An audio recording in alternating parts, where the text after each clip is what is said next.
If one of you wants more physical closeness and the other has pulled back, I want you to know something. This isn't always about sex drive. It's about attraction. It's about safety. And in this episode, we're going to talk about the emotional safety and how it's the foundation of physical desire and what it actually looks like. If you've ever found yourself thinking, why do we keep having the same argument? Or why does connection feel harder than it used to?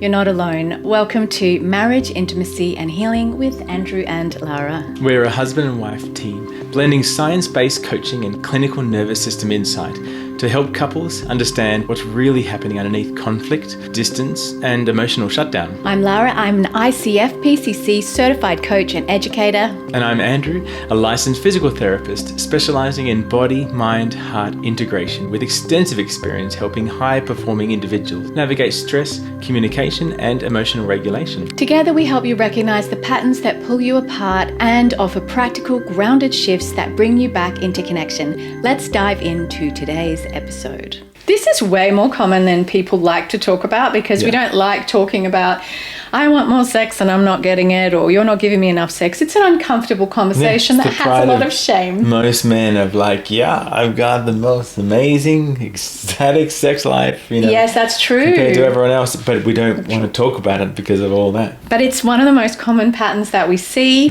way more common than you would realize, even in the couples that you would never guess. And one partner very often wants more physical intimacy. We're talking about sex, yes.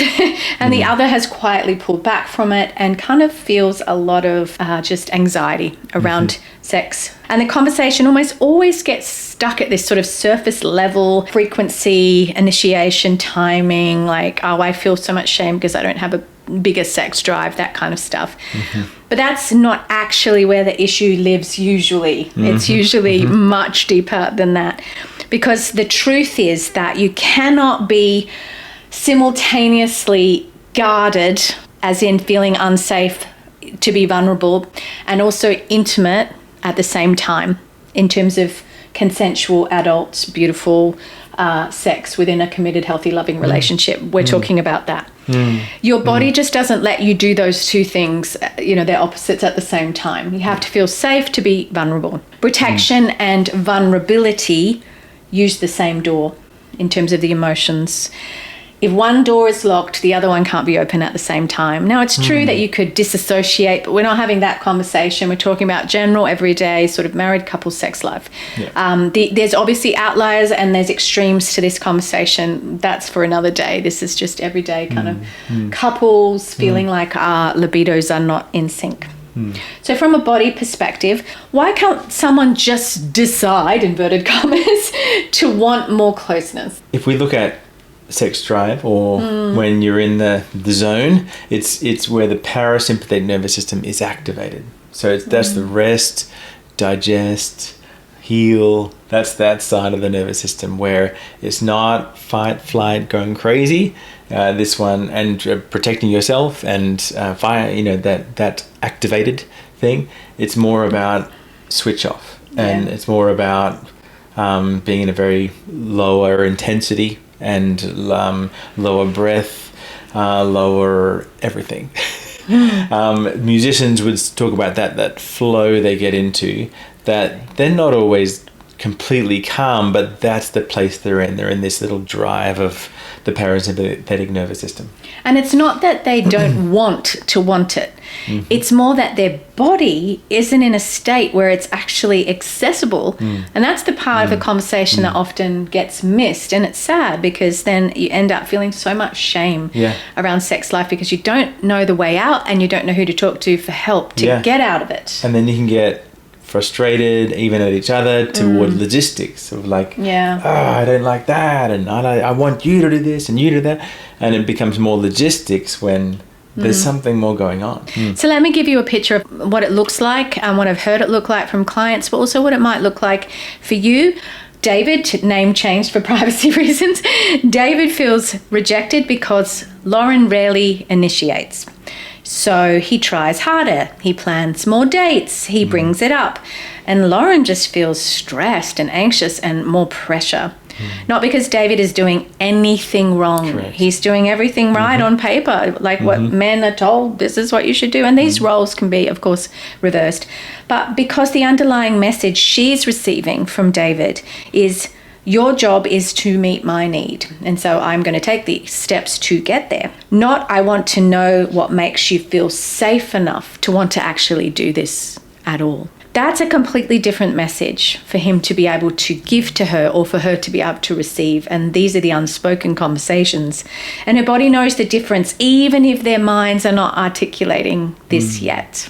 What would you say to the person who's in David's shoes, who feels like they're doing everything right, but still getting rejected? I'd say it hurts. Yeah. I'd say they think, I'm doing everything here. What's going on? What am I doing wrong? What am I not seeing? They feel pretty ripped off, right? So it's a shift from curiosity towards thinking, what am I doing wrong? Where they're not doing anything wrong. They're making initiation towards the thing and getting more closeness together. And they're giving effort towards it. They're serving. They're giving gifts, they're doing many things in the love languages that's going to, give love to the wife, but they're missing something deeper that's going on. So it's not always about trying harder, it's about trying differently, right? The real issue is almost never about frequency. The real issue is almost always about the emotional climate between the two of you. And it can be hard to break that down and articulate that. This is the funny thing, is your partner's nervous system, whether you know it or not, is keeping a running score, not like literally on a piece of paper, but keeping a running score of how safe it feels to be fully vulnerable and open with you. And it's collecting data, and its behavior has shifted because of it. Every unresolved argument subtracts from, if that's an intimacy account, all the unsolved arguments subtract from the intimacy account. Every dismissive moment takes away from the intimacy, subtracts from that account. And every moment of being truly seen, truly heard, without agenda, adds to that intimacy account. Physical desire, as much as we don't always think this is true, but in a loving, committed relationship, physical desire doesn't live in a vacuum. It's downstream of everything else. We're not talking about one-night stands. We're not talking about that honeymoon high sex period, if you had one of those honeymoon highs we did. Physical desire doesn't live in a vacuum. It actually lives downstream of everything else in your relationship. That's the actual biological design of how it works, the safety. So we're trying to give an invitation that it's not just boxed in my life. Sex is in a box and the rest is everything else. Yeah, I've got work in my life, I've got kids, I've got outdoor, I've got friends, I've got this, that, the other. The more boxed your life is, the more mechanical, the more disconnected in yourself you'll be. Not so much just even to your wife, but the more disconnected about how holistic everything can be and how interconnected everything can be, and really getting a deeper sense of connectedness and happiness, enjoyment in life. If this episode is resonating with you, how about you head to andrewandlara.com, because we have a free PDF download called the BMH, Body, Mind, Heart 3-Minute Shift. And it's a really good spot to start for you to rebuild intimacy, because we specialize in mind, body and heart, because of our unique trainings in the things that we've done. We created it to really deal with the body system as well, the nervous system as well. So we start with the body, calming yourself down to create that sense of peace and safety so you can get into the rational brain. It's really easy to download and put on your fridge and do in 3 minutes at andrewandlara.com. So the shift is this. Stop asking, how do we get more intimacy? As in, how do we have more sex? Start asking this instead. What would need to be true for my partner to feel safe enough to want more closeness? This goes both ways, because often we think, it's always the guy that wants more. But if he doesn't feel safe with you because he's felt like you've torn shreds off him in previous experiences, both in the day or in the bedroom or in the kitchen or wherever it is, he's going to have an effect on him too. So I just want to speak to the women, like this is not a one-way thing, just men to women. Yeah, and it's not sort of to the point that my whole goal is just to please her or just to make sure she's happy, because my sexual fulfillment, my our needs aren't important. It's all about her, because that's berating yourself. So you're very, very important. She's very, very important. But as we have a focus towards what does she need to feel safe, and then she focus on what do I need to feel safe, and so we are in a beautiful flow, then it flows so much better. Stop asking, how do I get more intimacy? And start asking, what would need to be true for my partner to feel safe enough to want the closeness of more intimacy? And that's fundamentally a different question altogether. Because the first question is about your need. The second question is about the safety between you. And when one partner is not feeling safe, now I'm not talking about they feel like you're going to hit them, and we're not talking about, it's an emotional safety. It's a sense of safety to be vulnerable, to be relaxed, to be themselves, because sex does require that quite often. I mean, yes, you can switch off the brain and be purely physical. We know that. We're talking about the topic of wanting to have more sex and feeling out of balance with each other and not quite sure how to navigate back together. But when one partner feels safe, truly safe, desire has room to show up on its own.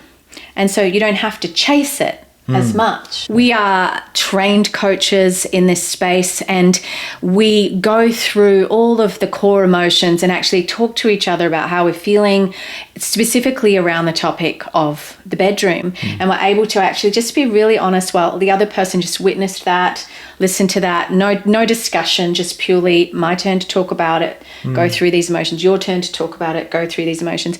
That was a really healing thing for us in order to move forward. If you want to do that, you are welcome anytime to come and do a session with Andrew and I. We're trained in that. We can help you. We can teach you the tools to actually be able to do that. And you can book your session at andrewandlara.com. And mostly, if it's that level of connecting and going through that process, or even just having a chance to pause and do the body, mind, heart shift and just connect from both sides. And guys, we're here to fight for our woman's heart. We want to fight for her heart, to show that what her needs are important, and it's not just about me and my needs as a man of this marriage. It's really powerful that we are interested in her and in our sex life together.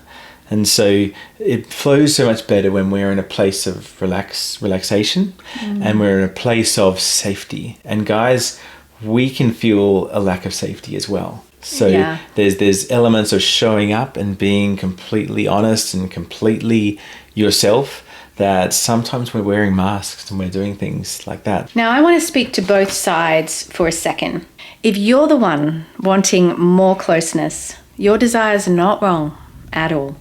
You're not too much, but the path to what you actually want runs through your partner's sense of safety, not through your obligation for more. And if you're the one who has pulled back from your sex life or intimacy, you're not broken. There's not something wrong with you. Your body's telling you something important. And you deserve as well pleasure and a partner who wants to understand, not override that. And this is the beauty. If you reframe this conversation, discovering this in each other is actually a beautiful thing if you allow it to be. And it can be a healing thing when you start to discover, what do I need? And what do I have permission to bring in that I didn't before? Because before I felt like I was obligated, but now I'm telling the truth and I'm truly being vulnerable. I think one of the hardest areas to be truly truthful and vulnerable in the bedroom about what you really want. Often even marriages that have been together for years are not being truthful. Maybe the question to ask this week is, am I building the kind of safety where my partner can be fully open with me, body, mind, and heart? Thanks for joining us on today's Marriage, Intimacy and Healing. If this episode supported you, we'd love for you to download our free 3-minute BMH marriage reset at andrewandlara.com. It's the quickest way to shift out of stress and back into connection. And for deeper support and to explore our resources and coaching, you can find everything at andrewandlara.com. Before you go, following the show or sharing this episode with another couple really helps more people find this kind of support. And we're so grateful when you do. We're Andrew and Lara, and we'll see you next week.